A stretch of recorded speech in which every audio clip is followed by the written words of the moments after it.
Cuando estalló la Segunda Guerra Mundial, muchos japoneses vivían en Estados Unidos. ¿Se preguntaron qué pasó con ellos? ¿Cómo habrá sido ser inmigrante japonés en los tiempos en que el tío Sam reclutaba soldados y la nación entera entraba en guerra? La primera gran ola inmigratoria de japoneses a Estados Unidos se inició con el Tratado de 1894, que les aseguraba la libre inmigración, aunque no les permitía nacionalizarse. Tampoco podían ser dueños de las tierras que trabajaban. Casi 50 años después, en los meses posteriores a Pearl Harbor, Roosevelt firmó la Orden Ejecutiva 9066, que removió a 120.000 japoneses norteamericanos de sus hogares. Solo se les permitió llevarse lo que pudieran cargar. Fueron a parar a establos y campos para animales. Eran áreas desérticas y desoladas, como Topaz en Utah, Poston y Gila River en Arizona, Amache en Colorado, Jerome y Rower en Arkansas, Minidoka en Idaho, Manzanar en California, Heart Mountain en Wyoming. Una parte de la biblioteca, como suele pasar en estos casos, habla de un confinamiento en campos de concentración. La otra mitad, más benigna o más interesada, prefiere el eufemismo campos de internamiento. Todavía hoy los historiadores discuten la designación correcta. Campos de concentración, campos de internamiento, campos de reubicación, campos de detención. Ya se sabe que el nombre es arquetipo de la cosa, que en las letras de rosa está la rosa, y entonces hay batallas que se ganan, sencillamente, cambiando algunas letras por otras. Cada vez que desaparece una palabra, también desaparece un concepto. Buenas, orientalistas y futuros orientalistas. Soy Miguel Sardeña. Seguro más de uno ya lo adivinó. Hoy vamos a viajar a un tiempo y a una geografía incómoda, con Hisaya Yamamoto y su libro de cuentos 17 sílabas. Pero momento, que esta incomodidad que cuenta Yamamoto no le haga creer a algún desprevenido que en sus páginas no hay también ironía y sutileza. A pesar de todo, 17 sílabas trae distensión y esa rara forma de la felicidad que tiene que ver con los sueños. No crean que solo hay buenos y malos en sus páginas, sin matices ni manchas en kimonos impolutos de blanco. El yin siempre tiene algo del yang, y Yamamoto no tiene problema en mostrarlo. Hisaya Yamamoto es una escritora Nisei. Se llama Nisei a la segunda generación de inmigrantes japoneses. Nació en California en 1921. Murió en Los Ángeles en 2011.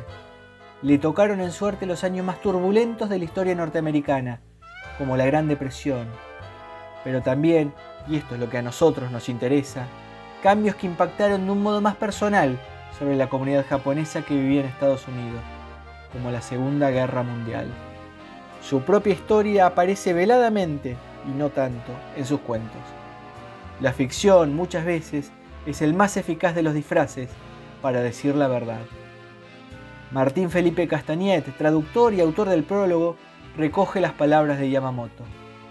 Están basados en mí y en mis amigos, y en todo lo que he visto, así que supongo que hay bastante mío en ellos, pero no quiero pensar que soy los cuentos. Hisaya Yamamoto es la gran escritora Nisei.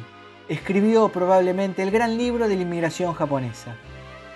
Ese título tan merecido, alguna vez se le ocurrió invocarlo a ella o a sus personajes, que acaso sea lo mismo.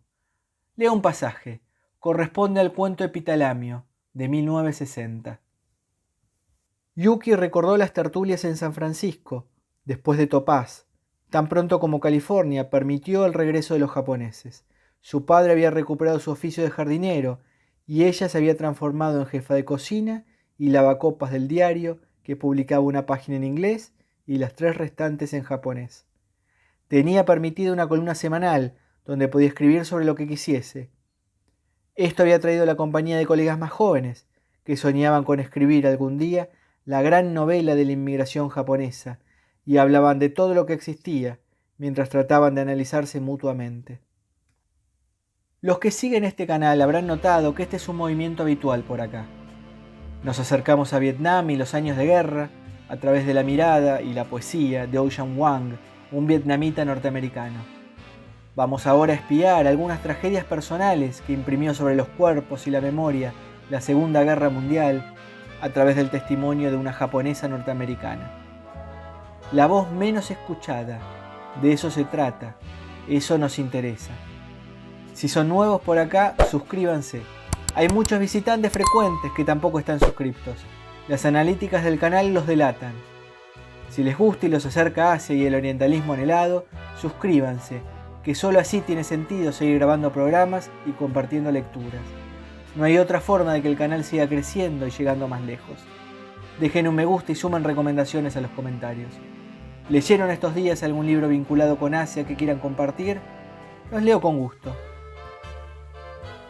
Tengo una propuesta para hacerles si los entusiasma. Va a depender de ustedes. Ya hablé con los editores de 17 sílabas y tengo su autorización. Espérenme, lo cuento en el final. Asegúrense de ver el video completo. La guerra y la inmigración al país enemigo. Los nuevos lazos con los vecinos, cuando nunca se deja de ser un extranjero, aunque pasen los años y las generaciones. Ese es el eje de 17 sílabas. Ese es su centro de gravedad. El hilo que conecta secretamente cuentos que fueron escritos a lo largo de toda una vida, en circunstancias que fueron cambiando. La edición de Cumulus Nimbus, bellísima, con un prólogo que le agrega valor, sigue la edición ampliada y revisada de Rutgers de 2001. El orden en que fueron dispuestos los cuentos es estrictamente cronológico. Me gusta eso. Da una buena idea de los cambios operados en una vida. Se puede ver cómo los años no pasan en vano y se vive con sentido. Cuenta Castagnet que los cuentos fueron fechados por la propia autora, más allá de su año de publicación. Mención especial para el arte de tapa de Anya Hadjan. Soy fan de su cuenta de Instagram. Es un placer para los sentidos. Quizás el primer cuento sea el que más se aleja de este modo de leer a Hisai Yamamoto que estoy proponiendo. Plantea otro tipo de denuncia, más habitual hoy, aunque no se debe soslayar que el cuento fue escrito en 1948. Ya se sabe que siempre un autor propone múltiples caminos y puertas de entrada, y que a cada lector le habla de un modo diferente. Vamos a estas primeras páginas antes de contagiarnos de los tiempos de guerra y de inmigración. Zapatos de taco alto. Así se llama el cuento que abre este libro. Lleva por subtítulo un relato autobiográfico. En sus páginas, una llamada equivocada pone en funcionamiento el delicado mecanismo de la memoria de una mujer solitaria. Después de colgar el auricular, mientras aspira el aroma de las flores que le dejó su vecina, esa señal hermosa de la llegada de la primavera, su cabeza se enreda en recuerdos más secretos y devastadores. Son historias ajenas y también propias de abuso. En una ocasión en que su vecina salió a trabajar temprano, antes de que amaneciera, a mitad de trayecto entre la parada del tranvía y el cementerio, fue abordada por un hombre que le obligó a elegir entre darle un beso o ser violada. Ella misma vivió una experiencia que no se atreve a contar. No era algo tan sencillo como una violación, y lo que necesitaba entonces era quedarme sola, lejos de todo, y pensar un poco las cosas. Leemos. Un recuerdo arrastra a otro recuerdo, y de repente son muchos los abusos de los que no supo defenderse, como la violencia que sintió por teléfono. Tony, así se presentó el hombre al otro lado de la línea, pareciera representar para ella todos los hombres de su vida, sin matices ni accidentes. ¿Cuánto te llevó a escribir este cuento?, le preguntó el poeta Nisei Albert Saisho a Hisai Yamamoto. Toda mi vida, respondió Yamamoto.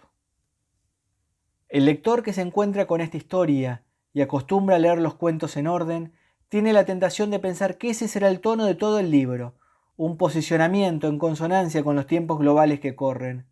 Yo creo que esa primera impresión estaría justificada, pero que sería incorrecta. El tono y la atmósfera general está mucho más cerca de la que proponen cuentos como Las Vegas Charlie, donde una familia aterrorizada quema todas las revistas y discos japoneses, entierra el uniforme de judo. También entrega a las autoridades su cámara Kodak para que no crean que les interesa fotografiar instalaciones militares norteamericanas y transmitirlas secretamente a Japón. Con el ingreso de Estados Unidos en la guerra, la familia Yamamoto fue trasladada al campo de concentración para japoneses en Poston, Arizona. Para el final de la guerra, únicamente 10 personas fueron condenadas por espiar en beneficio de Japón, y ninguno era japonés. En los cuentos de este libro asoman también el desafío y la tragedia de los comienzos, con los nuevos vínculos a los que obliga la vida con otras comunidades culturales, con las que cuesta convivir y aceptar. Así, La Casa Marrón cuenta la historia del señor Hattori y su adicción al juego. Cuando parecía que conseguiría retirarse y no volver más a esa quinta de espárragos que funciona como una fachada para una casa de apuestas clandestinas manejada por una familia china, sueña con una serpiente blanca y gorda que se desenrosca y se desliza por el suelo. Un presagio de buena suerte que no puede desoír. Hay una redada en la nueva aventura por la casa de apuestas. Su esposa, que lo espera en el auto, esconde a un chino de la policía. A él no le gusta eso, se lo reprocha en el camino de regreso a casa. Un kurombo, le dice, fingiendo un escalofrío. Kurombo es un término racista en japonés. Cuando estabas adentro de la casa no tenías inconveniente con eso, le contesta ella. Adentro es diferente, dice él. Este tipo de prejuicios se repiten con pequeñas variantes. Yo creo que es otro de los temas que propone el libro.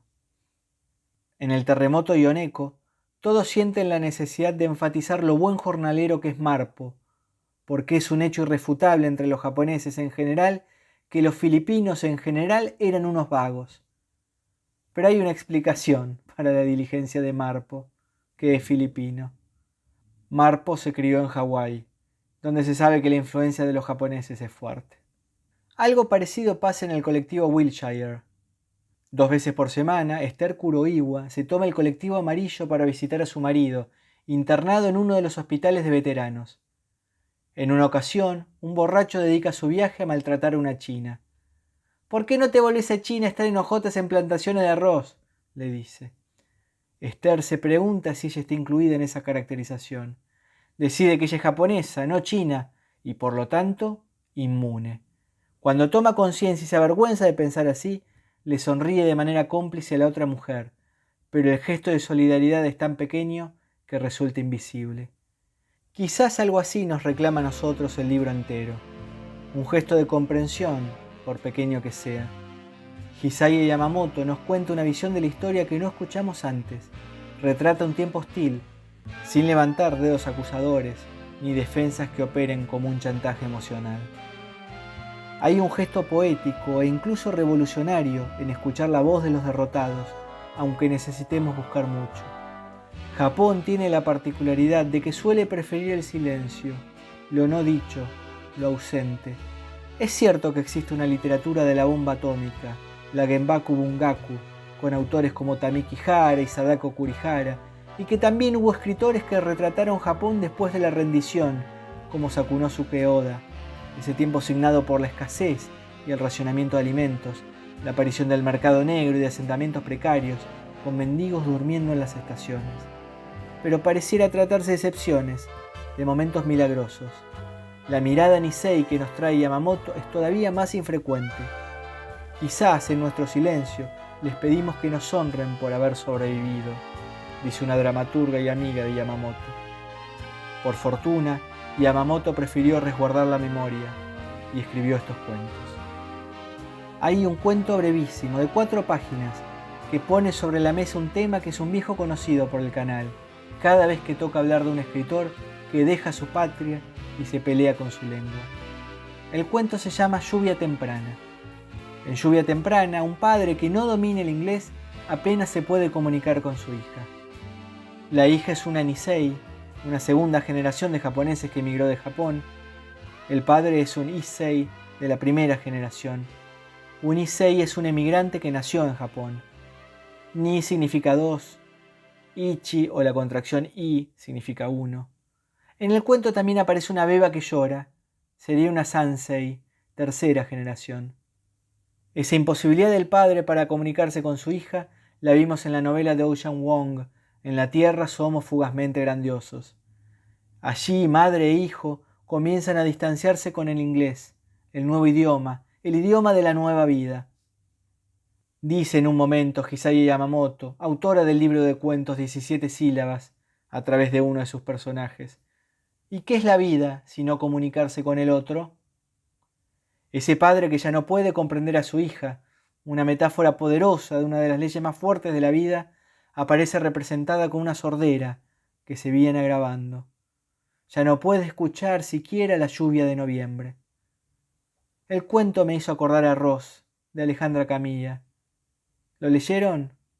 Cuéntenme en comentarios si conocen la literatura de Alejandra Camilla. La mirada de Camilla aparece en la contratapa de este libro, casualmente o no.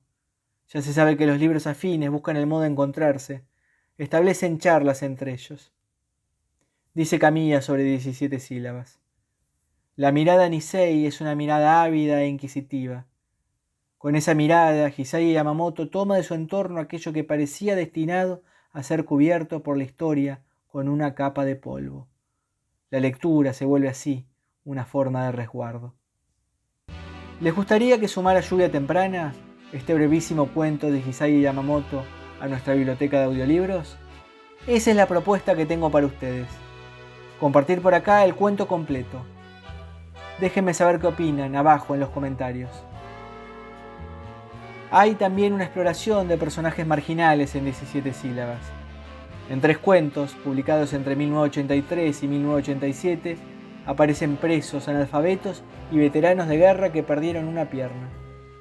Quería mencionarlo simplemente. La intención no es hablar de todos los cuentos, sino recorrer algunos hilos que los conecta, algunos puentes tendidos entre temas y preocupaciones, disfrazados de ficción, o no tanto.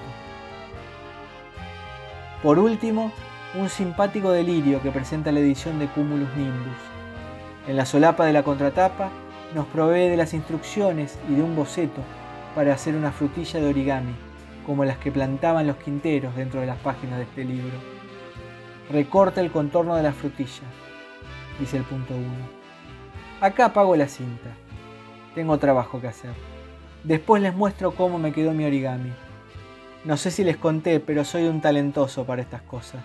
Me voy a tirar fantasía. Con la cámara apagada, por supuesto. Tampoco quiero alardear. La seguimos, orientalistas y futuros orientalistas.